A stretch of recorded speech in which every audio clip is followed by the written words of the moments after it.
그 나름대로 이유가 다 있잖아요. 그런데 전문가가 볼 때 초등 저학년, 7세, 초등학교 1학년, 그다음에 2학년 이거는 시키지 마라. 이런 것들이 있습니다. 네. 어떤 것들이 있을까요? 지금 나왔나요 혹시? 우리 세대 네, 알았어야 되는데. 나왔습니다. 네, 첫 번째는 네. 예, 논술학원입니다. 논술 아까 제가 적은 거는 논술 네. 꼭 필요한 게 아닐까 싶었는데. 맞아요. 근데 이게 글쓰기 이런 거는 앞으로 또 저 직결돼 있어서 시험하고 그죠? 네. 근데 논술이라는 게 사실은 글쓰기는 종류가 많잖아요. 네. 근데 논술이라는 거는 글자에 있는 것처럼 논리적으로 서술하는 거예요. 그러니까 자기가 생각을 논리적으로 쓰고 상대방이 그거를 설득당해야 되거든요. 그런데 우리 초등 저학년은 아직은 아웃풋의 시기가 아니거든요. 지금은 많이 읽고 그다음에 자기가 생각을 정리하는 시기이기 때문에 너무 이른 시기에 학원을 보내서 어른들이 쓰는 걸 따라하는 거는 오히려 생각을 죽이지 않을까. 그래서 굳이 이거에 대해서 여러분들이 너무 강박을 갖지 않았으면 좋겠어요. 네, 아직은 이르다는 말씀이신 것 같은데 그럼 논술학원에서는 수업이 어떤 식으로 진행돼요? 보통 대치동에 있는 그 초등 논술학원은 3학년부터 시작합니다. 그래서 대부분 독서를 하고 그리고 토론을 합니다.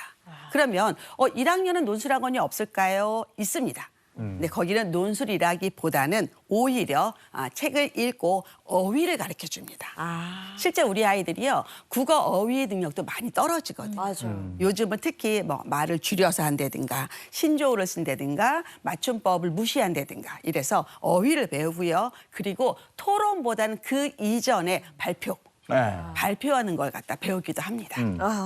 나는 저희 그 막내 아이 주변에 보면요 할아버지 할머니가 아이를 주로 키우는데 네. 할아버지 할머니가 애 데리고 드라마를 그렇게 봐요. 얘가 어휘력이 좋아. 구수하죠. 아니 그게 뭐 무슨 말인지 알고 어른이 쓰는 용어도 알고 그래서 깜짝깜짝 놀랄 때가 있는데 어쨌든 논술학원을 보내면 논술학원에 가서 기대 효과 같은 게 또 있을 거 아니에요. 저 엄마로서 또 이제 논술학원을 좀 보내면 왜냐면 이제 학교에 가면은 이렇게 막 숙제나 뭔가 이제 조금 이제 지나면 이제 수행 평가나 뭐 이렇게 애들이 글 적는 게 굉장히 많아요. 그리고 또 이제 조금 지나다 보면은 대회들이 또 열려요. 백일장 대회, 이제 논설문 대회까지 막 가면 네네. 이제 또 보내야죠. 또 마음이 급해지니까. 네. 맞습니다. 점차 학교에서도 글쓰기 수업이 강조되고요. 발표, 토론 이래서 과정에 참여하는 수업이 더 많습니다. 그런데요. 사실은 이제 학교 교육 과정을 보면 여러분이 이 학년에 맞춰 무엇을 써야 될지 알 수 있어요. 자, 초등 1학년, 2학년을 저학년이라 하는데 이때는 우리 아이들은요. 자기가 겪은 일을 표현해 봅니다. 간단하게. 네. 그러다가 이제 3학년, 4학년이 되잖아요. 보통 중학년이라 합니다. 이때는 자기 마음을 표현합니다. 교육 과정이. 그러다가 이제 5학년, 6학년이 되면 체험한 것에 자기의 생각을 곁들이는 글을 씁니다.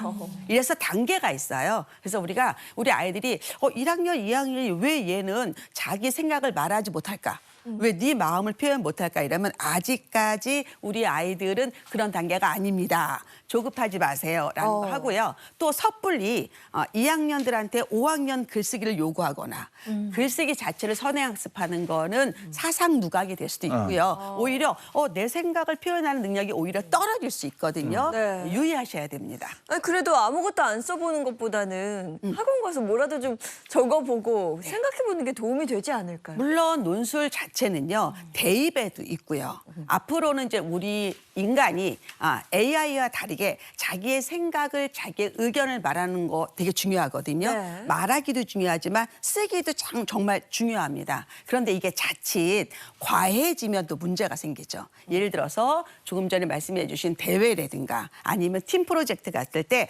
지나치게 경쟁하고 또 엄마들 사이에서 누구누구가 잘하더라, 에이스다 뭐 이런 얘기 하잖아요. 네, 그럴 때는 이제 굉장히 스트레스를 받죠. 그래서 내 생각을 말해도 될까가 무너질 수도 있는 거예요. 네. 맞아요. 아, 정말. 그런데다가 이제 제가 이제 어릴 때 수학 학원을 좀 보냈는데 수학 학원이 요즘에는 수학 문제들이 문제가 좀 이렇게 길잖아요. 네. 맞습니다. 그러니까 수학을 잘하려면 또 이제 국어 학원이나 이제 관련된 뭐 논술 학원을 좀 보내면 좋다 또 이런 얘기가 있었어요. 네. 그러니까 또 이제 그 학원까지 발을 디디게 되더라고요. 그러니까 어른들이 생각하는 수학 문제는 그냥 숫자와 아니면 X, Y 이 정도잖아요. 근데 요즘 수학책을 보면요. 서술형 문제라 그래서 문제만 한 3줄 있습니다. 와. 근데 우리 아이들은 문제를 읽지를 못하고 풀지도 못해요. 2가지가 있습니다. 이 아이가 정말 문제를 읽는 문해력이 부족한 건지 혹은 수학적 내용을 모르는지 이 2가지를 좀 구분하셔야 될 것 같아요. 맞아요. 네. 그 문제를 이해해야 문제를 푸는 거니까. 네. 그래서 우리 아이들 문해력 얘기 나오고 독해력 그럼 어떻게 알 수 있을까요? 제일 좋은 거는요. 독해력 자체가 사실은 좀 생소해요. 왜냐하면 우리가 영어 독해 이런 얘기 많이 들었지만 국어 독해는 사실은 많이 안 들어봤잖아요. 그럴 때 여러분이 서점에 가보세요.